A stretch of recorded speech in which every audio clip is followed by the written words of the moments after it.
Bueno, sean todos muy bienvenidos a un episodio más aquí en el podcast de Contracultura, en Radio Contracultura también a través de Spreaker, de Spotify, a través de YouTube, nos puedes escuchar y también a través de Odyssey. Darle la bienvenida a todos los que nos están escuchando este programa que va a estar interesantísimo.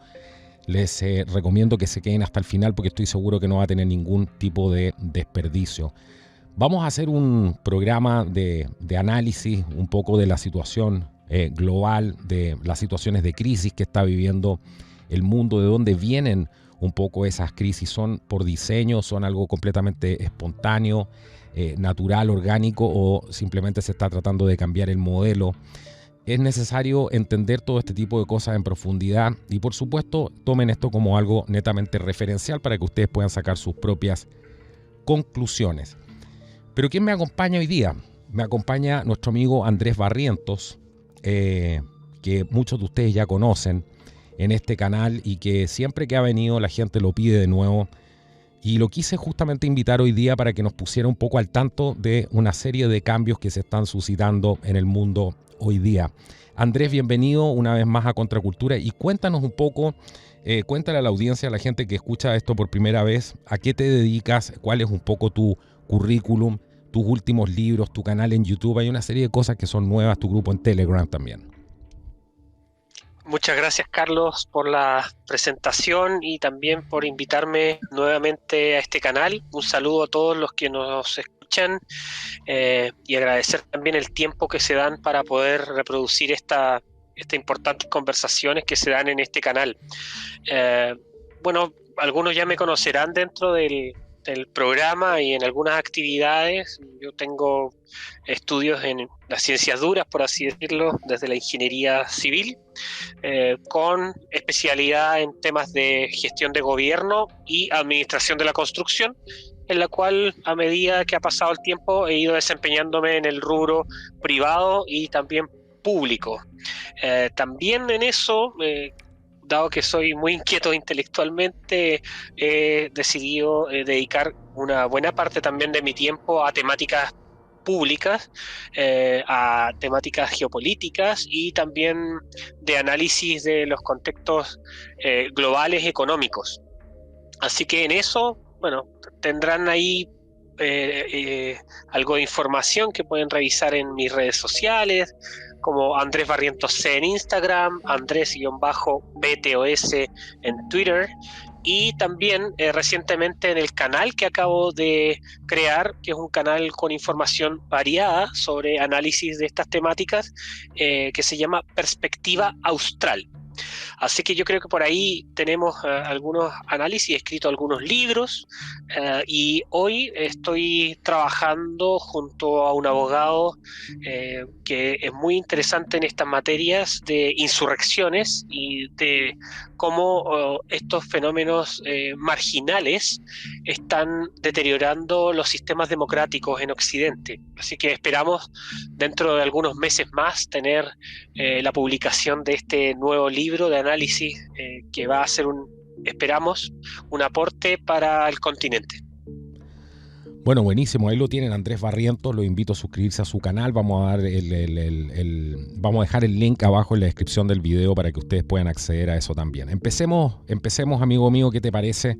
Si vamos ya directamente al grano, y aquí hay que analizar algo que es, bueno, bastante complejo. Vamos a tratar de aportar nuestro pequeño grano de arena con la humildad que nos caracteriza, pero entender cómo podríamos entender, según tú, este contexto y la situación global. Sé que te estoy preguntando algo muy amplio, pero cuando uno estudia las agendas que se están implementando, la verdad es que se achica bastante el panorama y nos permite tener una visión mucho más real, acabada de lo que está sucediendo. ¿Por dónde te gustaría comenzar ahí? Sí, Carlos, yo creo que sería bueno que partamos un poco con el contexto que estamos hoy en la guerra económica por la hegemonía del sistema financiero. Yo creo que ahí hay un tema importante porque se entrecruzan variables geopolíticas y también del desarrollo de las distintas actividades que se están dando tanto por China, comandado por el Partido Comunista Chino, y también lo que es Estados Unidos y el bloque occidental, ¿ya? Yo creo que aquí hay un tema súper relevante porque posterior al tema de la crisis gestada por los gobiernos por la pandemia, la impresión de dinero y la entrega a mansalva de distintos subsidios, incremento del gasto del gobierno y del Estado, en el mundo eso ha provocado, obviamente no es de manera inmediata, pero está viéndose las consecuencias hoy de una inflación muy elevada y que ha llevado a gastos que no se tenían en tanto porcentaje, no se tenían desde la Segunda Guerra Mundial.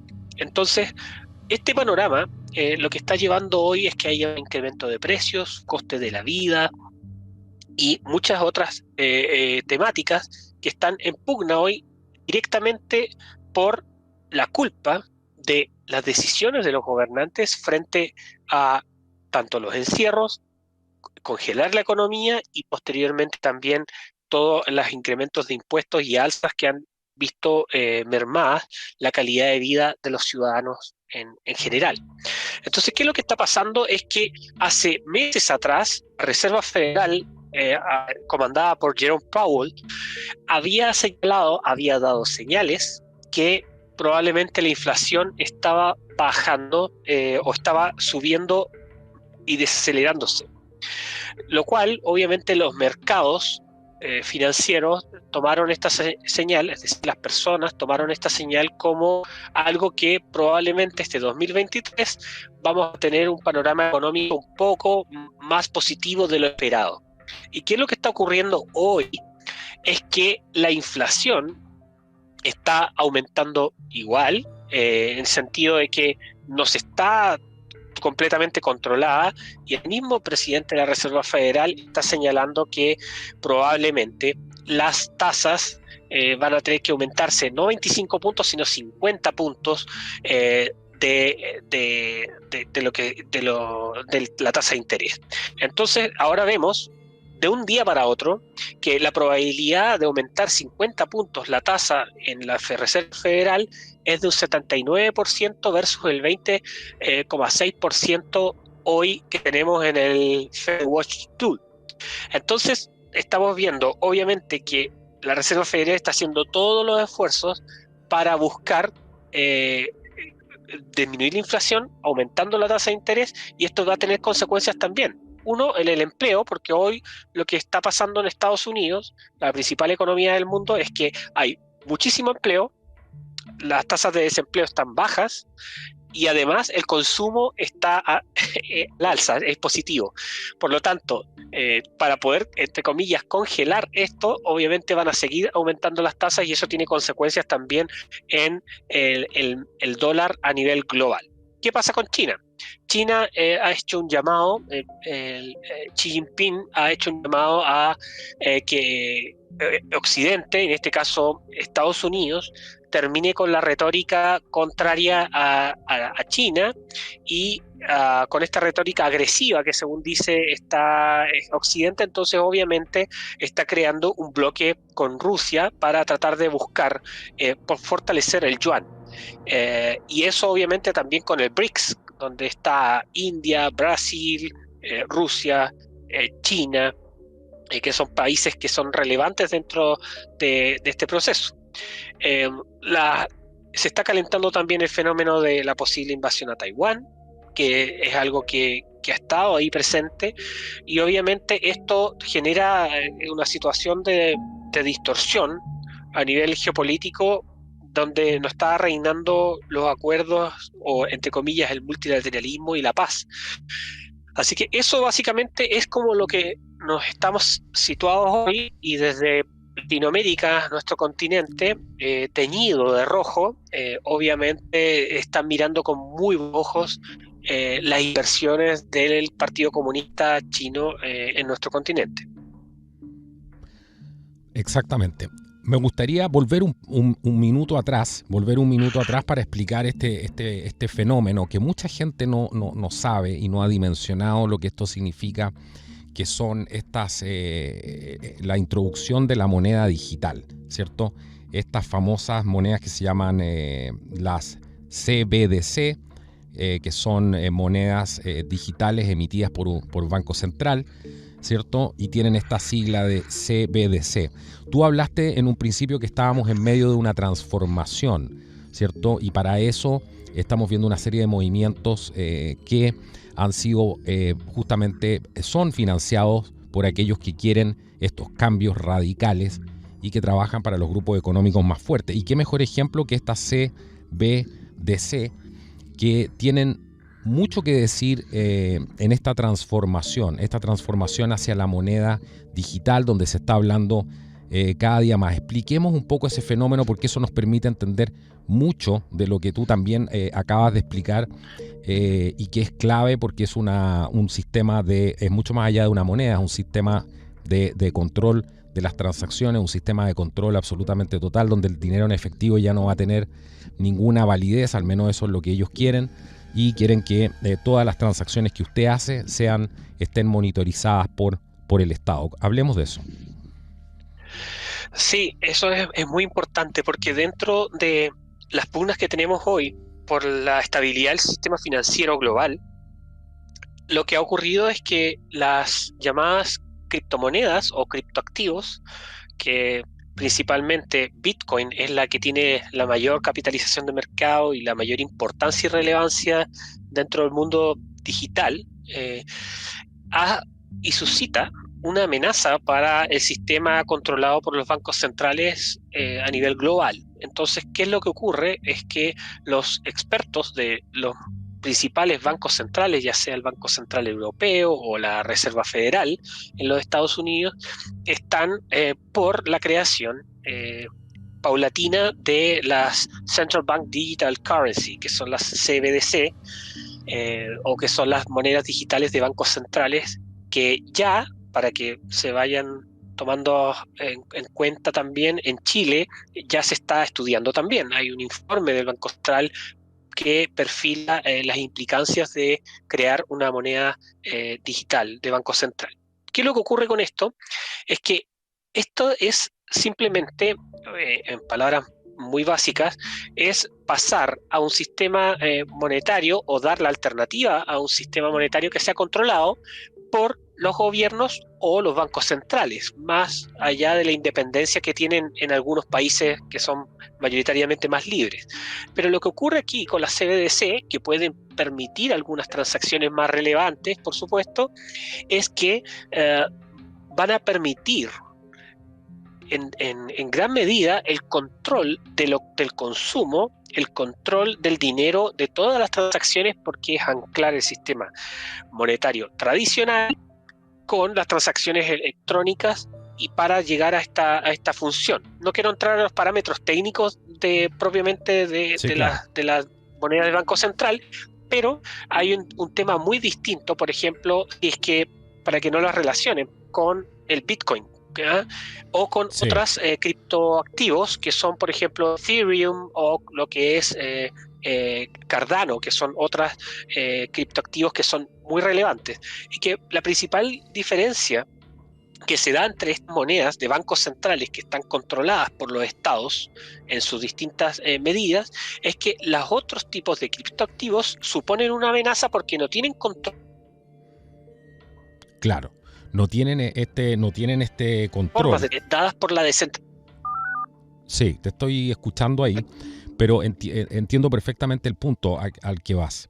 Estos activos no tienen control, ¿cierto? Pero a la vez necesitan esta vez controlarlo todo. Entonces, este tema de atacar al Bitcoin, y el Bitcoin también abrió ¿cierto?, la puerta para que se fuera desmaterializando el dinero, ¿cierto? Porque ahí también la gente entiende que el dinero puede no ser de alguna manera respaldado por un billete en efectivo, me refiero a eso, para poder hacer una transacción. Entonces eso también fue digitalizando de alguna manera, y hoy día dicen, con la excusa, ¿cierto?, de combatir los flujos ilícitos y todo este tipo de cosas, dicen que es necesario también la regulación de las criptomonedas, y eso ya es bastante sospechoso de por sí. Fíjate que dentro de la Agenda 2030 y este tipo de cosas que se han visto, el sitio de las Naciones Unidas dice lo siguiente. Dice, para ayudar a combatir los flujos ilícitos, invitamos al Fondo Monetario Internacional, el FMI, el Banco Mundial y a las Naciones Unidas a ayudar tanto a los países de origen como a los de destino, y invitamos a las instituciones internacionales y organizaciones regionales apropiadas a publicar estimaciones del volumen y la composición de los flujos financieros ilícitos.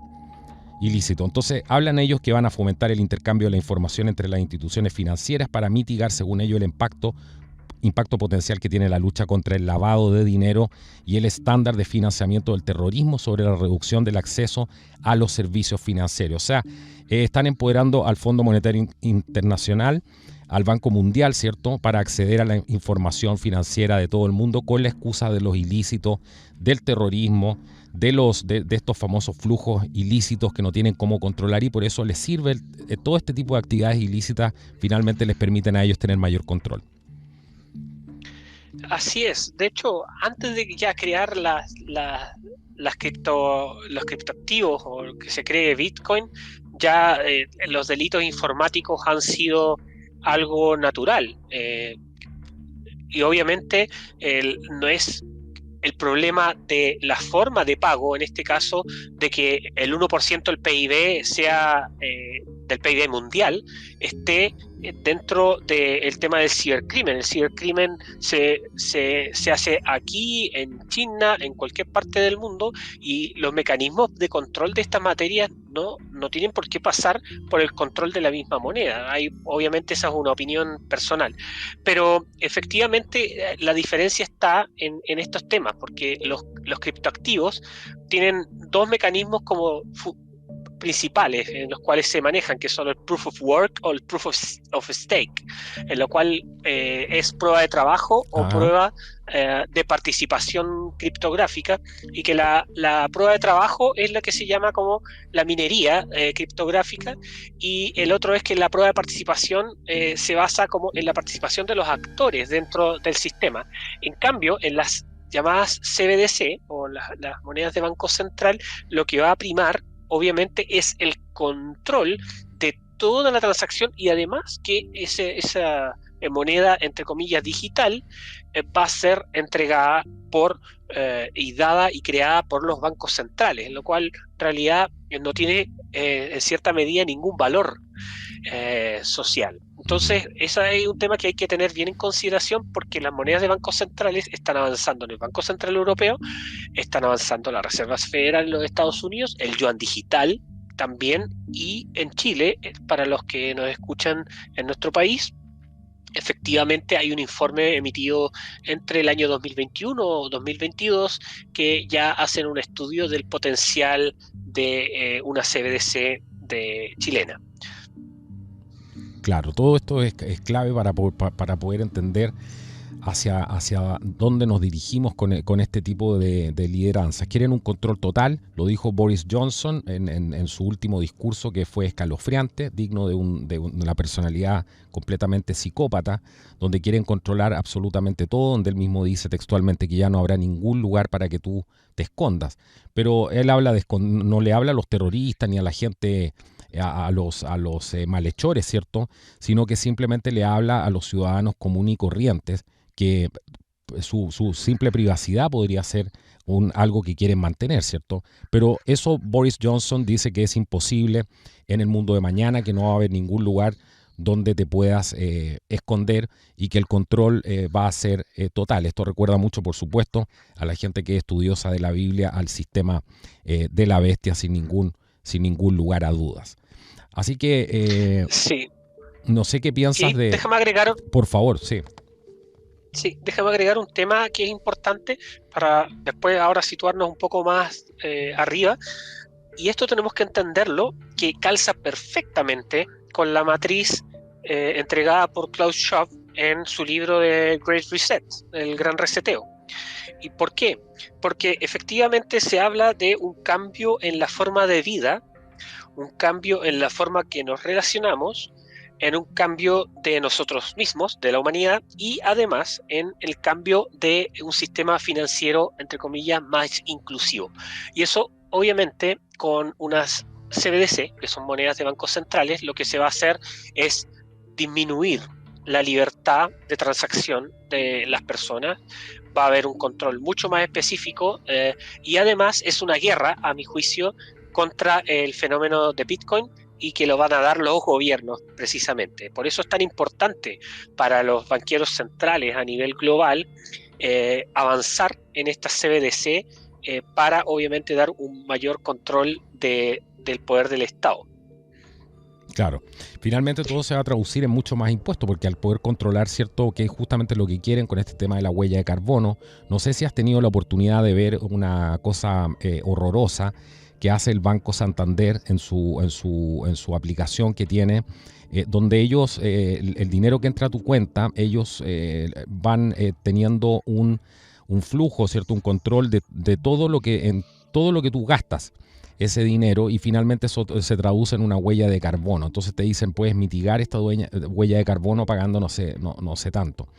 Pero el punto es que están monitorizando todas las transacciones que estás haciendo, y ahora porque vamos a tener que hablar un poco de eso, del tema de los impuestos, ¿cierto? Estos impuestos verdes que también son parte de toda esta agenda de lo que quiere el Foro Económico Mundial, donde te van a empezar a castigar por consumir ciertos productos como la carne, el combustible, una serie de cosas con la excusa de salvar al planeta. ¿Qué nos podrías decir de eso? Porque ese también es otro punto clave de todo esto, hacia dónde se dirige este mundo bajo los auspicios, en este caso del Foro Económico Mundial y de otras organizaciones que son clave.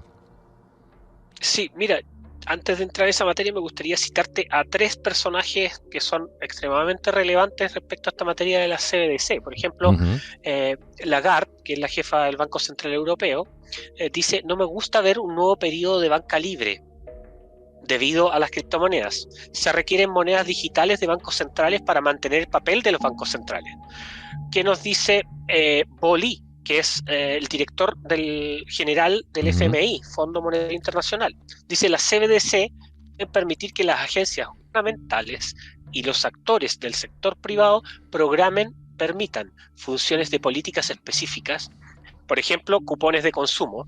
Para programar la CBDC, el dinero debe orientarse con precisión para qué tipo de personas pueden poseer y qué tipo de uso pueden tener este dinero para ser utilizado. Eso es clave lo que está diciendo. Para cerrar, el South China Morning Post señalaba que el Banco Popular de China publicó un proyecto de ley que dará estatus legal al sistema de moneda digital para pago electrónico, y por primera vez el yuan digital se incluyó y definió como parte de la moneda fiduciaria soberana del país. Entonces, 3 casos importantes. Esto lo saqué del blog del economista Mark Vidal, que es muy bueno, lo recomiendo seguir, que obviamente nos sitúa en qué panorama estamos viviendo de transformación económica a nivel global, muy alejado a los principios fundamentales que trató Adam Smith en La riqueza de las naciones o en la teoría de sentimientos morales, o muy alejado también a los principios de la escuela de Salamanca, donde se teorizaba sobre el rol del dinero, el rol del comercio y también de los mercados libres. Exactamente. Hablemos un poco del tema de los impuestos, ¿cierto? Todo esto, porque todo esto es parte de este sistema, vamos a decir entre comillas, este sistema de, no sé qué tan entre comillas a estas alturas, del sistema de la bestia.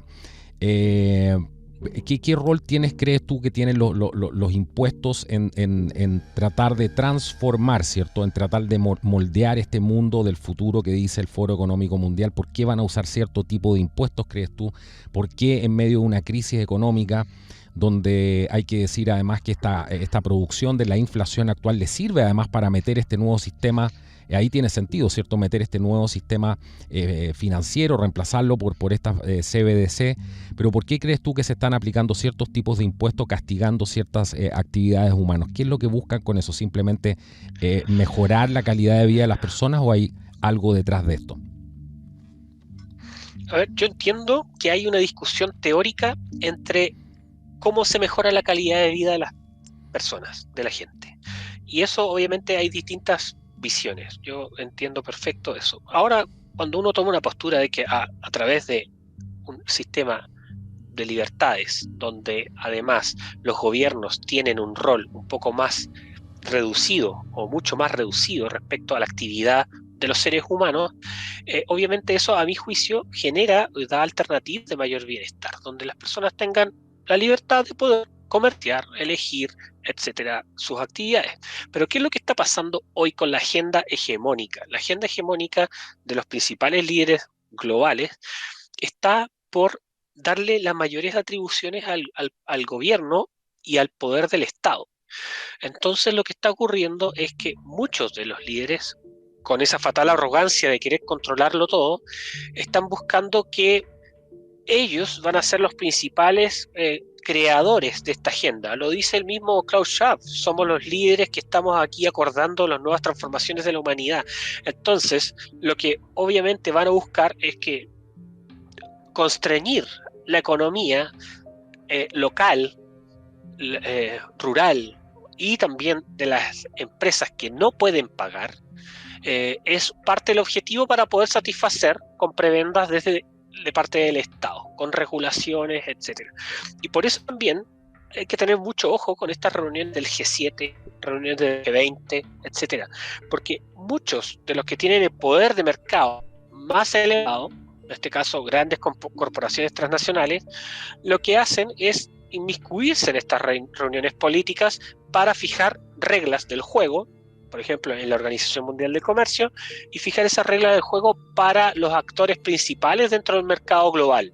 ¿Y qué ocurre con eso? Terminan disminuyendo las barreras, aumentando las barreras para los comercios que van atrás. Entonces eso hace que haya mayor complicación para poder contratar personas, despedir personas. Hacen que las empresas más pequeñas estén acogotadas, por así decirlo, en lenguaje coloquial, con los pagos de impuestos. Y eso obviamente es un paso, por ejemplo, con el impuesto global, el corporativo, que se presentó en una de estas grandes reuniones. Solo algunas empresas pueden cumplir con estos parámetros. Entonces, obviamente, lo que hace es pasar a un sistema donde las grandes corporaciones principalmente sean aquellas que mueven la economía, y todas las pequeñas y medianas empresas se vayan viendo complicadas. Y es por eso también que los gobernantes buscan mayores impuestos. Recientemente en Chile vimos la votación también de una reforma tributaria, una de las tantas para seguir subiendo impuestos como siempre, en la cual se rechazó. Y si uno analiza el contenido político de la reforma tributaria, es lo mismo. La política de que los ricos paguen más, de que todos paguen más, y además de seguir creando nuevos impuestos a distintas actividades económicas, en las cuales ya hasta los profesionales tienen que pagar impuesto a valor agregado por un servicio que es parte de su intelecto. Una cosa de locos, pero en realidad lo estamos viendo en todas estas reformas tributarias. Al fin y al cabo, las reformas tributarias lo que buscan es, en la actualidad de estos líderes políticos, y acá meto a la gran mayoría de los líderes políticos de las izquierdas nacionales, internacionales, y también de algunos políticos llamados liberales dentro del mundo, de seguir aumentando los impuestos, y que hacen que solo las empresas más relevantes en ganancias multimillonarias puedan pagar este tipo de tributos. Por lo tanto, ahí vemos también una nueva forma de corporativismo que se está asomando dentro de esta economía global, y que también nos advierte en cierta medida el Foro Económico Mundial en su nuevo reporte, que podemos comentarlo después. Impresionante esto, porque tú lo mencionabas muy bien, las actividades, por ejemplo, intelectuales, donde ahora quieren cobrar impuestos, y lo están haciendo, ya han comenzado. Quiere decir que hasta tu cerebro le pertenece al Estado. O sea, ya no te están dejando espacio de maniobra, y aún así la gente está preocupada del fútbol, todavía del comunismo o de la extrema derecha, y no se dan cuenta que le están robando absolutamente todo y controlando toda la actividad humana.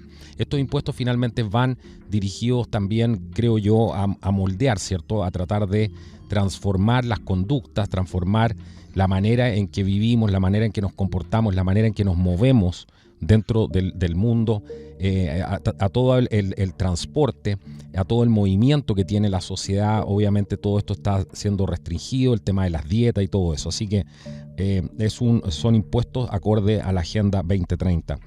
Pero yo quiero centrarme un poco ahora que vayamos avanzando un poco en el programa, porque aquí hay riesgos, ¿cierto? Hay riesgos globales de medio plazo, de largo plazo también, basados en lo que nos están advirtiendo, digamos, entre comillas, el Foro Económico Mundial, ¿cierto? Hablemos de esos riesgos globales de medio plazo, centrémonos en eso. ¿Cuáles son los riesgos que podríamos estar experimentando ahora o que se nos pueden venir en un corto plazo? Sí, esto es súper relevante también porque para poder entender un poco cómo se está moviendo la dinámica global, es relevante para todos los que nos escuchan también leer qué nos dicen los informes y los documentos que emanan de estas instituciones que al parecer controlan la agenda pública mundial.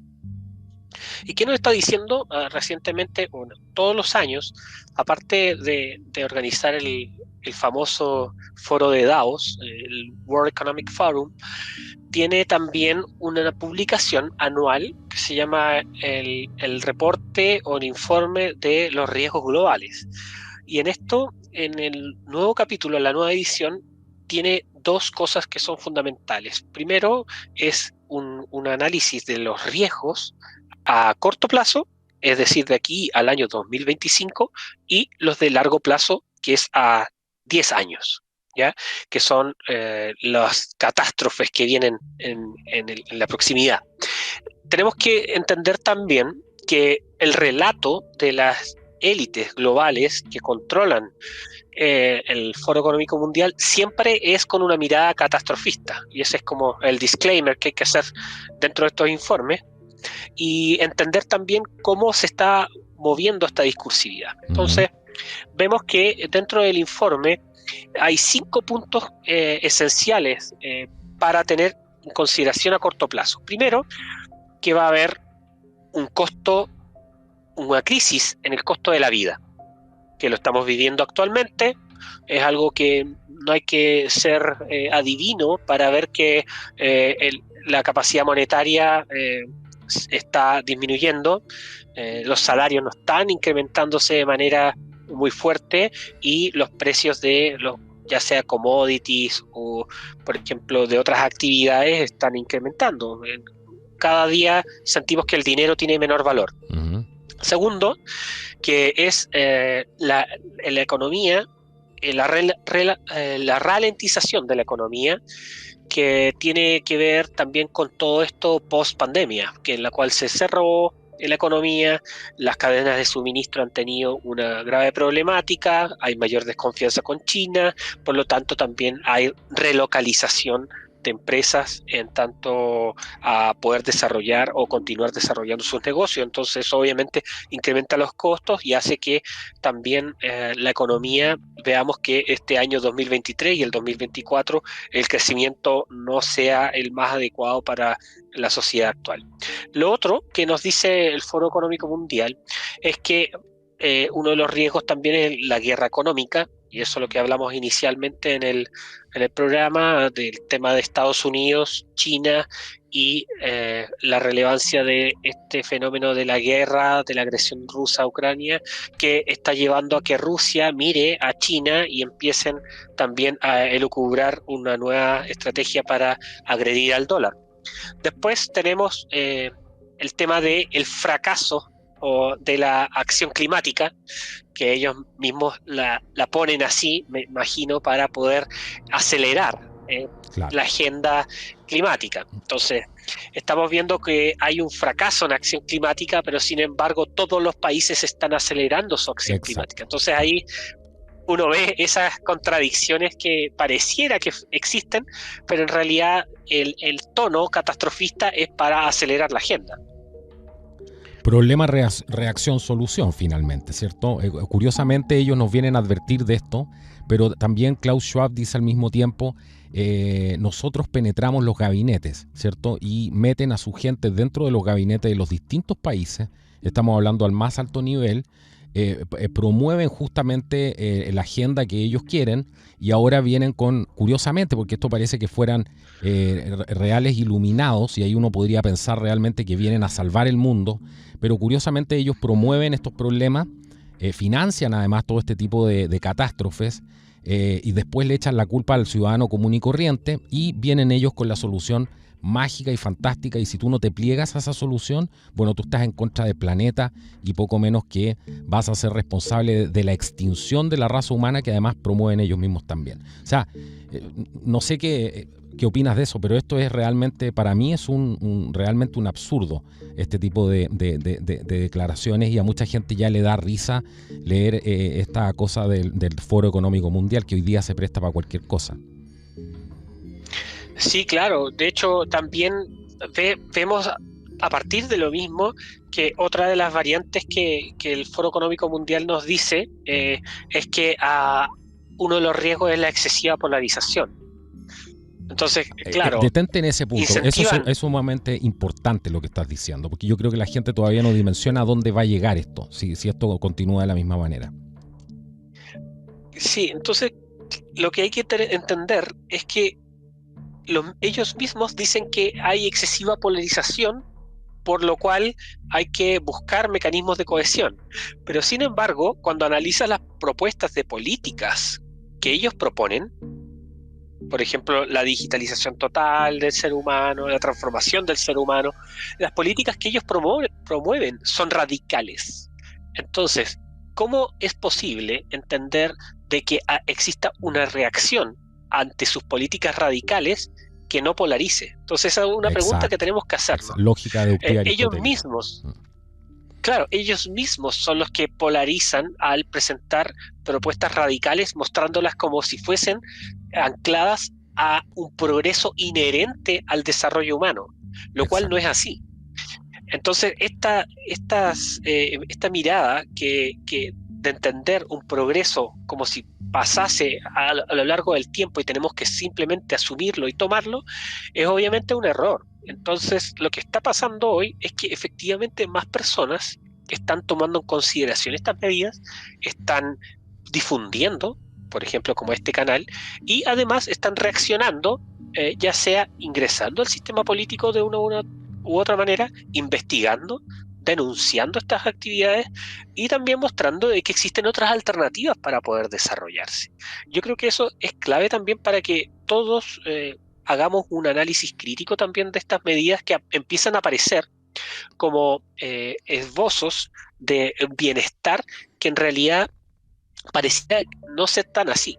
Y ahí quiero recordar algo que está muy en boga también, que son las llamadas ciudades de 15 minutos, que Por efectivamente ahí, yo tengo una mirada crítica, sin embargo tampoco soy tan tajante en decir que las ciudades de 15 minutos son creadas para el control. Yo no creo eso, sin embargo, es una teoría que se planteó por parte de Carlos Moreno, que es un intelectual, un docente de la Sorbona en París, y que ha sido muy popularizado por el Foro Económico Mundial y Naciones Unidas, y que principalmente, en términos muy basales, lo que permite o busca es plantear que las ciudades deben garantizar que los residentes puedan cumplir 6 funciones esenciales, que es tener vivienda, un trabajo, comercio adecuado, atención médica, educación y entretenimiento en un radio de 15 minutos. Y bueno, si bien suena una propuesta muy atractiva, por así decirlo, de que todo esté cerca de tu casa para poder tener tu bienestar, empiezan a entrar dudas, y esto no es teoría de conspiración, sino que son dudas razonables respecto a que cómo un sistema que buscase ser más sustentable para que la vida sea más agradable, puede tener ciertos riesgos de aumentar los sistemas de control, de vigilancia de los ciudadanos. Y eso es una duda razonable que creo que Carlos Moreno, cual es un intelectual que yo respeto bastante, no ha dado respuestas efectivas de esta materia, porque realmente si esa propuesta puede ser adecuada, Imagínate que esté las plazas, que hay en centros comerciales, a menos de 15 minutos sería una maravilla, por así decirlo. Pero, dado que la sociedad de la vigilancia ha aumentado tan fuerte, esto también puede suponer riesgo, entonces hay que mirar las dos caras de la moneda. Yo entiendo que el mismo Carlos Moreno ha señalado que se han creado teorías de conspiración sobre la materia, pero no hay que minimizar tampoco el riesgo del aumento de las sociedades de vigilancia, entendiendo que en estos 2 o 3 años fue utilizado en gran medida el sistema cuadrante para poder controlar los movimientos de las personas. Así que no podemos hacernos los tontos con esto. Claro. Ya tienen el beta. Exacto. Y lo otro, para recordarles también a los amigos chilenos que nos ven, es que hubo un estudio que se hizo de que en la capital, en Santiago, menos del 1,8% de la población viviría bajo los estándares de estos ingenieros sociales. Así que ojo ahí, que también estamos muy lejos de buscar ese ideal hoy, que es una propuesta más que todo académica hoy. Pero obviamente no podemos pensar que eso no puede hacer mañana. Esto se está pareciendo, claro, a un canal de esos canales rancios, utópicos, ¿cierto? De los años 60, de la izquierda, donde todo era esta utopía, ¿cierto? ¿Qué ciudad de 15 minutos vas a armar con la delincuencia que hay ahora, ¿cierto? Acaba de Walmart de cerrar una en Portland, creo que fue en Portland, decidió cerrar unas tiendas porque ya está desbordado el tema con los antifa, con la violencia, con estas ciudades que quieren estar defund the police y todo este tipo de cosas que quieren quitarle los recursos a la policía. Lo que estamos viendo hoy día son ciudades que las veredas se están tiñendo de sangre, ¿cierto? Producto de las mismas políticas que han implementado esta gente y que hoy día están asesinando personas, porque esa es la realidad. Ahora yo me quiero volver un poco atrás, porque tú nombraste cosas muy, muy importantes y las pusiste en un contexto que me parece brillante la manera como lo explicaste. Yo no había visto ese lado. Pero mencionaste que este tipo de medidas que se estaban implementando eran medidas radicales, ¿cierto? Y que, por supuesto, iban a tener una respuesta digamos, de autodefensa de las personas. Sin ir más lejos, pienso en el ejemplo, por ejemplo, de querer quitarte tu granja, como está pasando en los Países Bajos, ¿cierto? Específicamente en Holanda. ¿Y qué tipo de respuesta quieren para ese tipo de cosas, ¿cierto? Entonces es muy importante cómo lo pones tú, cómo lo explicas tú, porque esto explica de alguna manera de qué lado viene, quién está creando esta polarización. Si tú estás diciéndole a la gente que tiene que comer gusanos y ya no puede comer carne, si tú le estás diciendo a la gente que ya no puede tener la patria potestad sobre sus hijos, si le estás aumentando los impuestos a discreción, sin preguntarle nada a nadie, si estás implementando una agenda sin votación política, o sea, sin una participación de la ciudadanía, ¿cierto? Y además falsamente en nombre de la democracia. Si le estás quitando las granjas a la gente, si estás cuestionando la propiedad privada, si además financias grupos o facilitas o eres ayudista de grupos terroristas que también ponen en entredicho la propiedad privada y terminan desplazando personas, ¿qué tipo de respuesta? ¿Cómo no van a crear un mundo polarizado? ¿Cierto? Pero ellos dicen que te vienen a ofrecer la solución a ese mundo polarizado. Si esto es 2 más 2 son 4. Así es, estimado Carlos. Y lo que es importante ver en toda esta agenda es que muchas veces los que apuntan con el dedo a la gente que, entre comillas, polariza, son ellos mismos los que están llevando esta agenda radical. ¿Y por qué digo que es radical? Porque ¿cómo no va a ser radical que en la estrategia climática a largo plazo de Chile, documento público del Ministerio de Medio Ambiente, se señale que al 2035 100% de las ventas de vehículos nuevos terrestres de categoría livianos y medianos son 0 emisiones? ¿Qué medida más radical que esa de agresión a la innovación? Porque aquí tenemos que tener algo súper claro.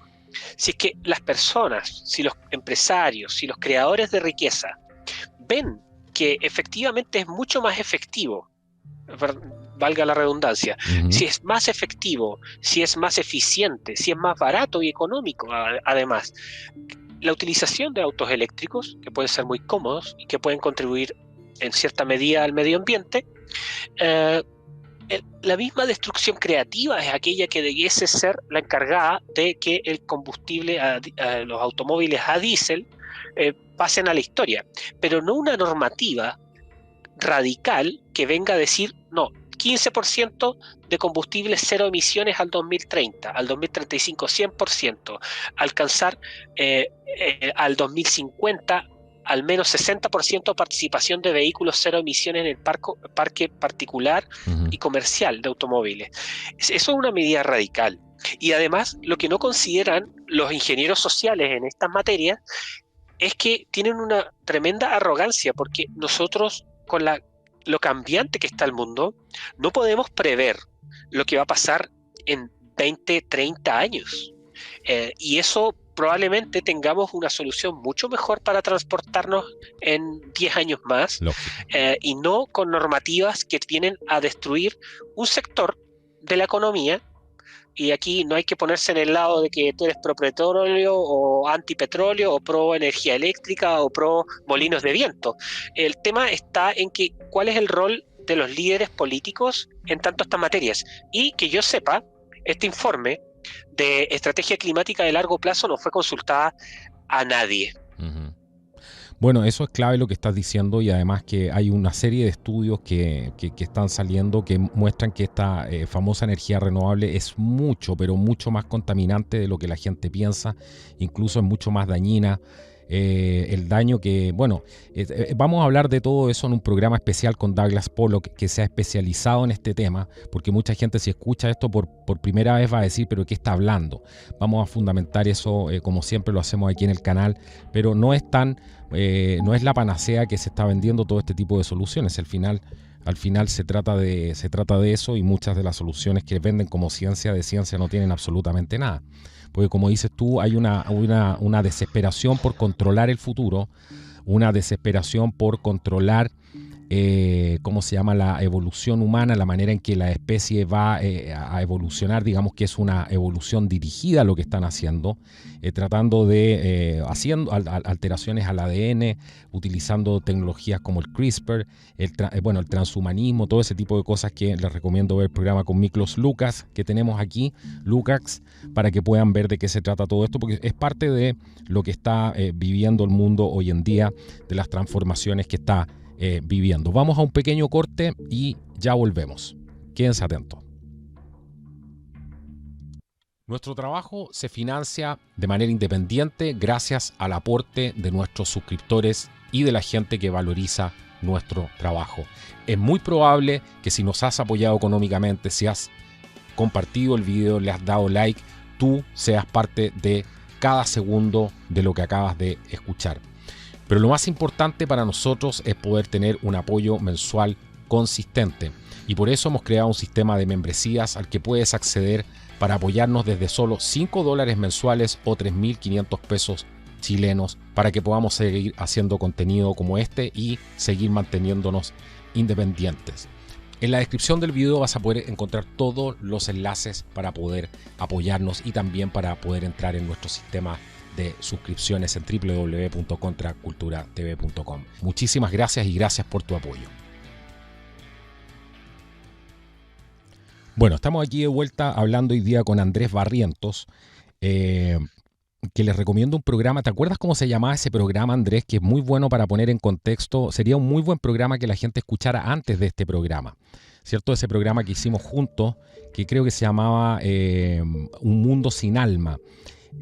No recuerdo el título completo, pero sí, algo de un mundo. Esa es una muy buena introducción para lo que estamos hablando hoy día. Así que yo invito a la gente a que vea ese programa, que tuvo muy buena recepción y que explicaba, ¿cierto?, cuáles eran los planes del Foro Económico Mundial, cómo se iba a transformar la vida de las personas. ¿Te acuerdas que mencionamos ahí el tema de lo que pasaba con las áreas rurales, las parcelaciones, por qué le estaban poniendo, atajo a todo este tipo de de desarrollos, de ir en búsqueda de una mejor calidad de vida para las personas. Bueno, todo eso ya está pasando hoy día, amigo mío. Y no fue hace mucho tiempo que hablamos de eso, así que creo que es un programa muy relevante. Sí, si no me equivoco, se llamaba ese programa El Gran Reseteo, un mundo sin alma, así que ahí lo pueden buscar también. Menos mal que me diste el torpeo. El Gran Reseteo, un mundo sin alma. Les recomendamos ese programa.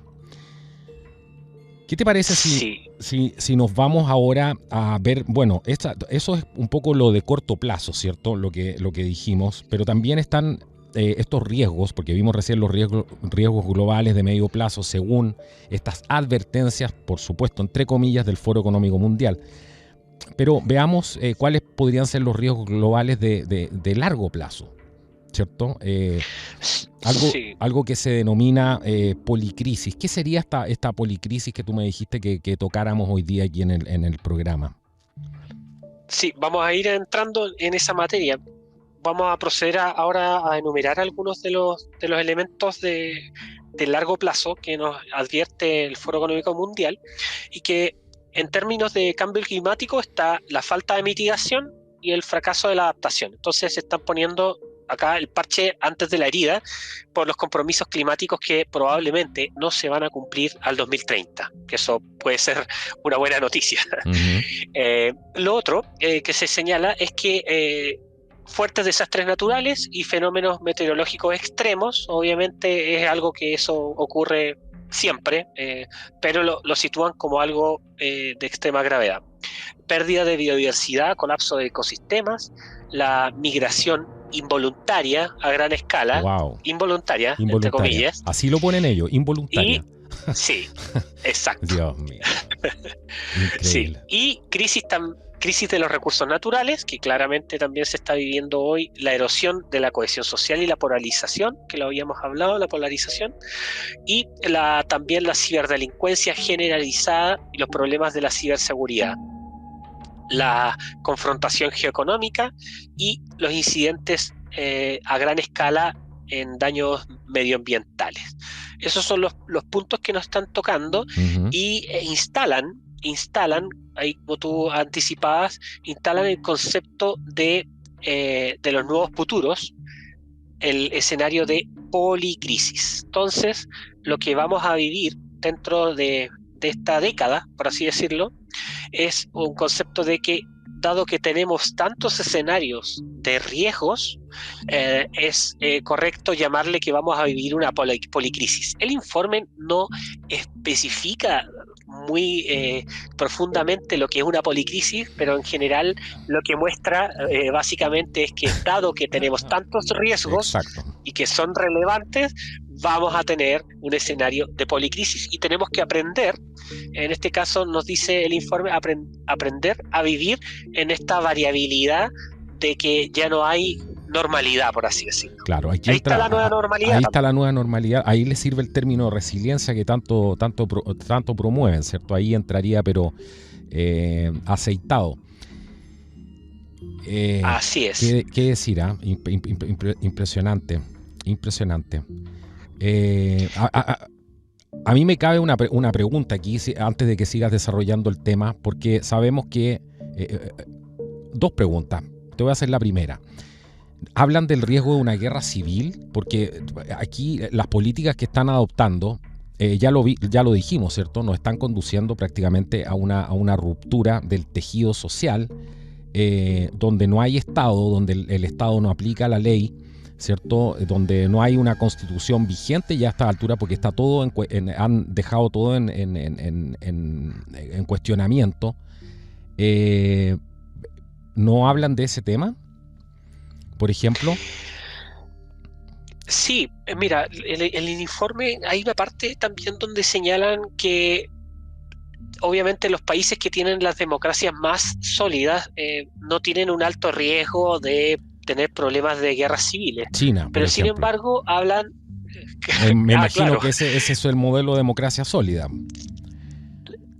Claro, no lo dicen específicamente, pero lo que sí muestran es que dicen que es algo lógico, es dado que aumenta la polarización, esta radicalización de posiciones podría provocar ciertas amenazas de violencia política, crímenes de odio o protestas violentas o guerras civiles. De hecho, eso lo dice el informe en uno de sus capítulos. Uh-huh. Sí, cuando se refiere precisamente a la polarización social. Entonces, dado que existe una polarización social relevante, si eso sigue incentivándose, podemos llevar a escenarios de eventuales guerras civiles. Sí, lo menciona. De hecho, es parte del informe. Bueno, ok. ¿Cómo pretenden, según lo que tú viste, qué crees tú? Porque esto es una pregunta abierta, no sé si lo pudiste ver, pero esa parte a mí me interesa mucho. ¿Cómo crees tú que pretenden controlar eso? Esos factores de riesgo, porque si se derrumba todo el sistema, ¿cierto?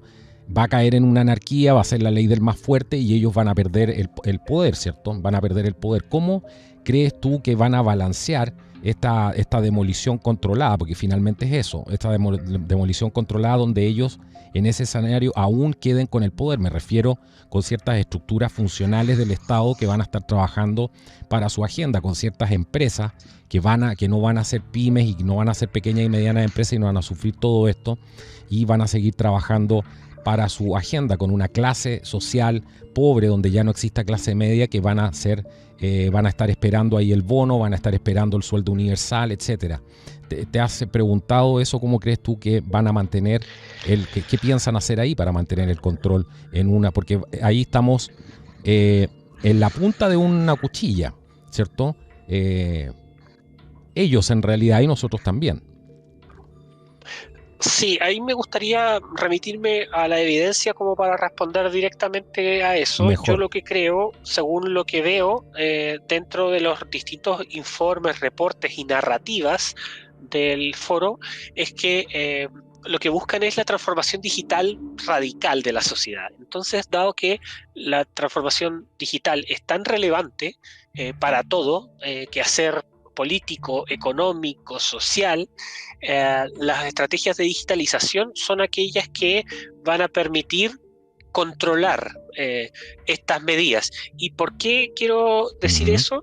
Porque además el mismo informe, si bien no habla de las soluciones, sino que habla de los riesgos, por eso se llama Global Risk Report, tiene una cosa bien interesante que en las partes donde habla de la erosión social, hay elementos que muestran como que las autocracias y las democracias tienen la misma relevancia y desafío existencial, ojo, desafío existencial para la división y las polarizaciones. Entonces toma tanto las autocracias como las democracias en el mismo paquete para analizar los problemas de inmigración, género, derechos reproductivos, etnia, religión, secesión y anarquismo.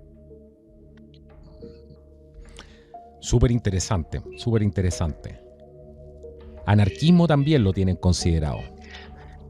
Sí, también como parte de las protestas. De hecho, el informe en la parte de las interconexiones de los riesgos hacia la erosión social muestra ataques terroristas, problemas que hay dentro del Estado, colapso del Estado como parte del mapa, la migración involuntaria también, los costos de la vida que producen protestas sociales, el deterioro mental de la salud de las personas, eso también es importante, y obviamente la inequidad digital, que ahí volvemos sí. A este tema de el control de la información, sí. Que hoy obviamente la autocracia o la dictadura del Partido Comunista en China tiene mucho que decir respecto a esta materia. Sí.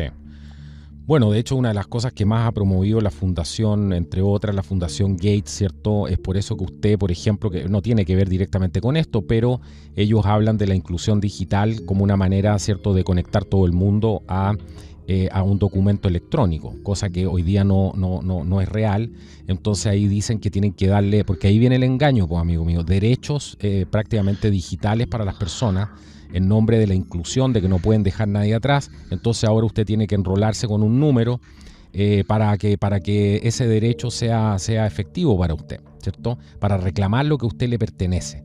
Y por supuesto, por eso hoy día hay unas facilidades tremendas, creo yo también esto es parte de lo mismo, para que tú puedas abrir una cuenta bancaria simplemente haciendo un par de clics y con un sistema de reconocimiento facial. Hoy día prácticamente todos los bancos en Chile, sin ir más lejos, se puede ver que tienen ofertas interesantes de sistemas de cuenta corriente, sistemas de cuenta vistas que antes eran impensables, que por supuesto pueden ser una gran solución para alguien que no tiene como ¿cierto? No tiene como que le puedan pagar su sueldo de manera electrónica o hacer ciertas transacciones, pero a la vez creo yo que todo va en dirección a este sistema de digitalización del ser humano, conectar el ser humano desesperadamente a la nube para que la nube, ¿cierto? Esta inteligencia artificial, finalmente Skynet, una especie de Skynet, termine controlando al ser humano. Exacto. Claro. Sí, como tú decías, todo eso es lo que está ocurriendo, y lo que tenemos que situar en contexto de esto es que efectivamente aquellos que hablan en nombre de la democracia hoy son aquellos que tienen aspiraciones realmente no democráticas, y esa es la pregunta ética sobre esta materia. Yo recientemente terminé de leer el texto de Cómo mueren las democracias de Steven Levitsky y Daniel Ziblatt, y uno ve, si bien tengo muchas críticas a ese texto y también el enfoque que le hacen, obviamente cargado hacia las izquierdas, uno ve que efectivamente cómo mueren las democracias se da principalmente cuando no existe una legitimación del adversario político dentro de un marco constitucional que efectivamente los líderes políticos dicen que van a cumplir. Entonces, yo creo que esa es la raíz también fundamental de por qué hoy tenemos tanta desconfianza del sistema político, cuando, primero, los políticos no se circunscriben radicalmente a lo que dice la Constitución y las leyes. Eso genera desconfianza. Segundo, que los mismos políticos hoy pareciera ser que no están preocupados de el bienestar de los ciudadanos con políticas que sean efectivas, que se implementen con estrategias de mediano, corto y largo plazo y que tengan una repercusión. Entonces vemos personas que pareciera tomar ideas de algún lado, en este caso, por ejemplo, las del Foro Económico Mundial, y simplemente firman y van votando y haciendo mucho más complejo el sistema legal, sistema tributario, el sistema de vida que permite a las personas obrar en libertad. Y eso claramente, si los mismos políticos que están en el sistema no respetan los alcances de sus constituciones, vamos a tener y vamos a seguir teniendo problemas dentro de la convivencia civil. Si eso pasa también a todo nivel. Mira lo que pasó en Chile con el triunfo. Claro, lo que pasó en Chile solamente con el triunfo del rechazo es un excelente ejemplo. ¿Y qué partido político hoy día no hubiese querido cosechar a esa gente, cierto?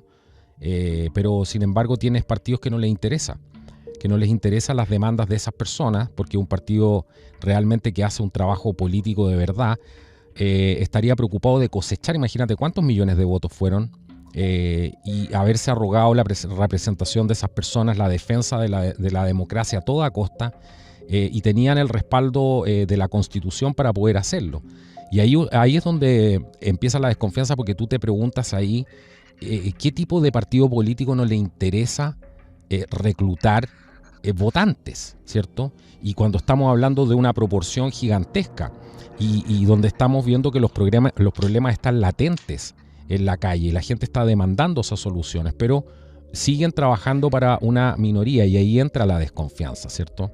Entonces, y además siguen con una retórica de dividir los grupos, dividir a las personas, dividir, ¿cierto? Con el pánico, y bueno, todo eso genera desconfianza.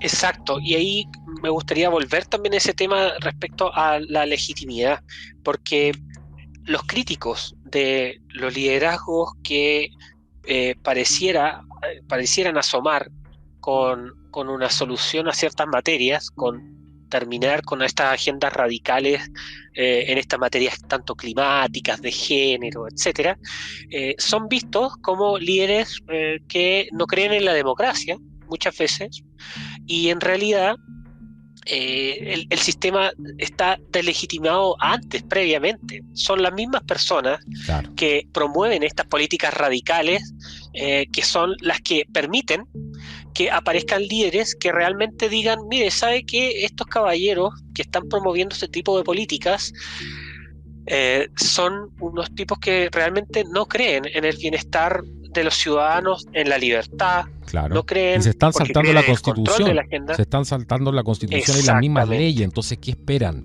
Volvemos a lo mismo que hablamos antes.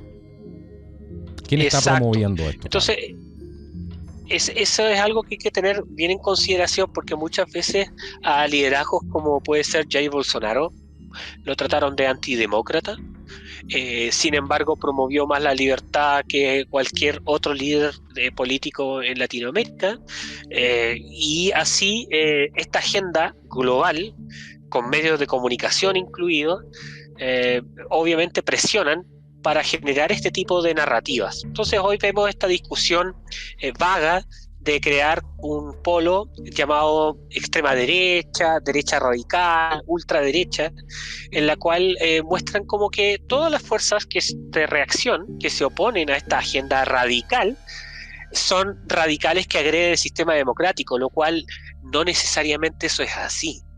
Más aún, yo no sé por qué, bueno, uno entiende por qué, pero en realidad uno ve cómo estos grupos radicales se muestran de un velo de democracia, cuando en realidad son ellos los que han quemado las calles en New York, por ejemplo, en Portland, que destruyeron con el Black Lives Matter, en Chile, que destruyeron nuestro país quemando distintas instituciones religiosas, públicas, privadas, lo que ha ocurrido en Ecuador, lo que ha ocurrido en Perú, etcétera. Entonces hay que saber muy claro, entender cuál es el adversario o enemigo político en estas materias que nos vienen a imponer desde una agenda top-down, es decir, de arriba hacia abajo, y que además es validada por todos los agentes o cuerpos sin órganos, como le llama Guattari Deleuze en la revolución molecular,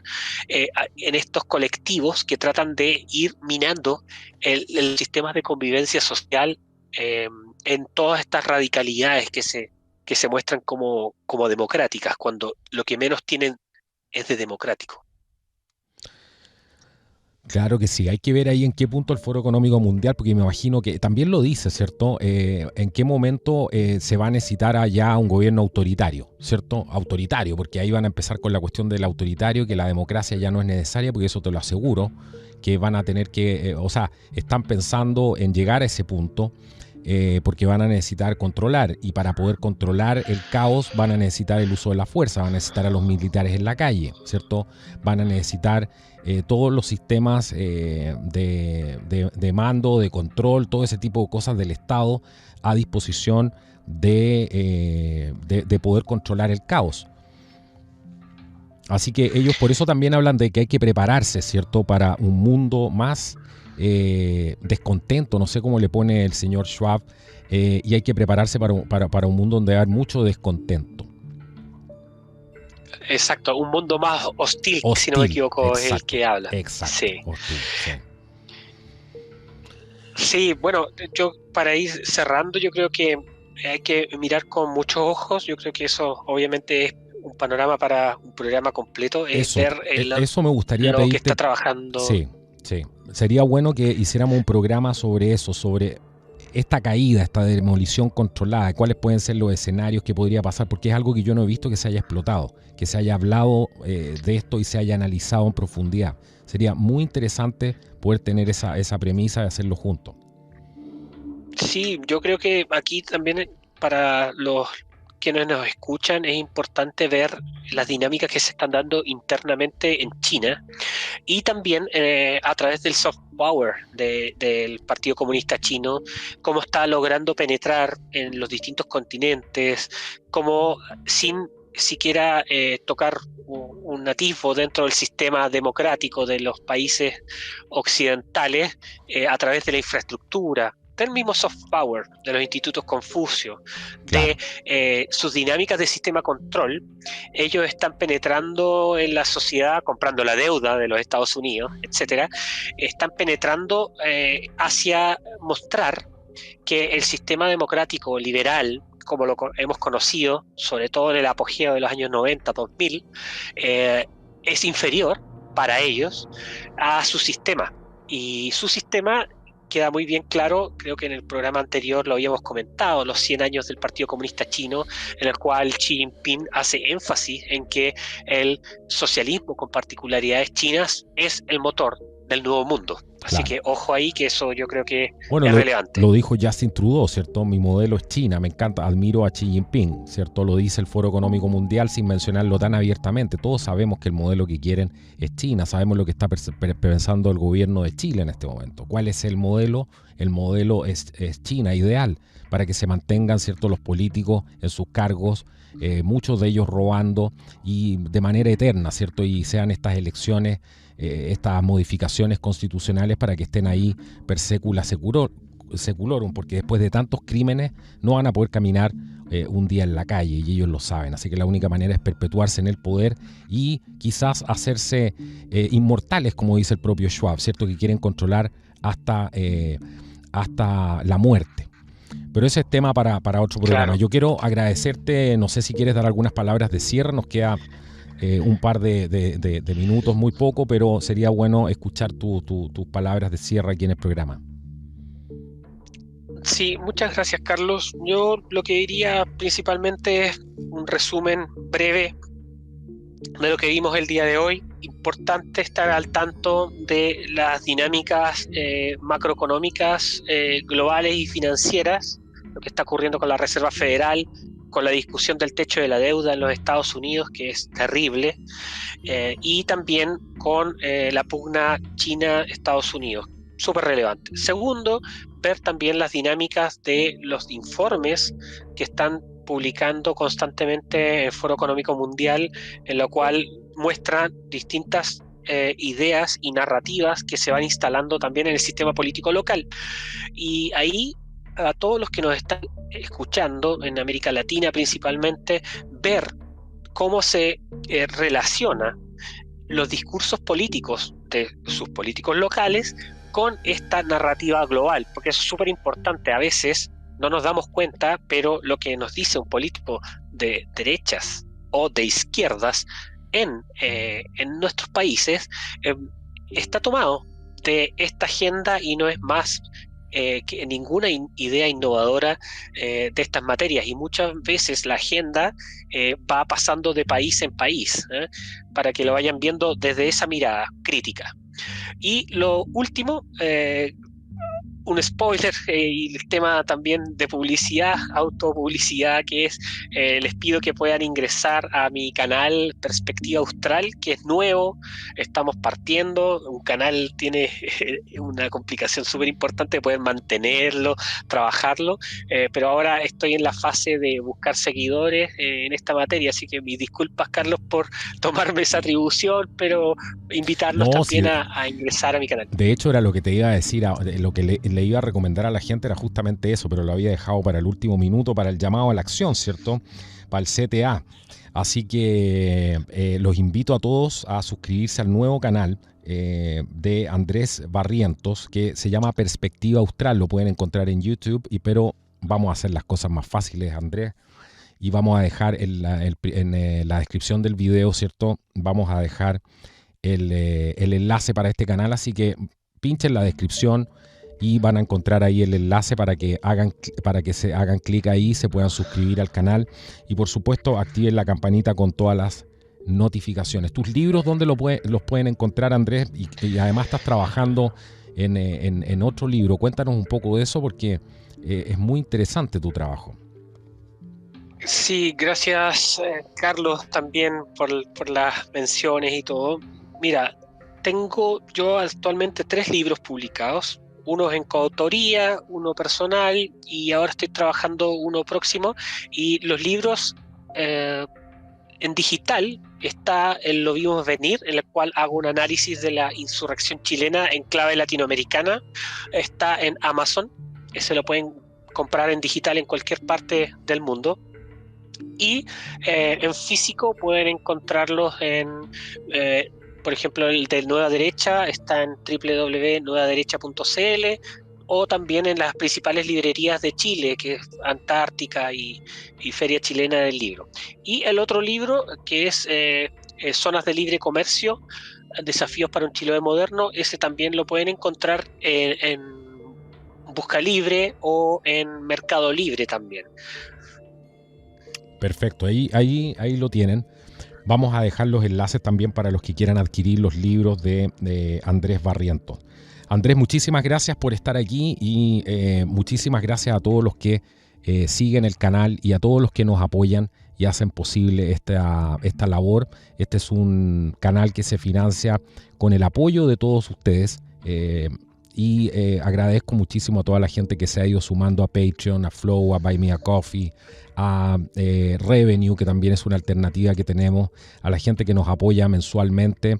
Bueno, si quieres ser parte de esto y quieres unirte a esta lucha, hacer algo concreto que puede ayudar a traer más invitados, a mejorar las capacidades técnicas del canal y una serie de cosas más, bueno, puedes hacerlo siguiendo los enlaces que están en la descripción del video. Vas a poder encontrar todas las maneras para poder apoyarnos. Tremendamente agradecido por eso.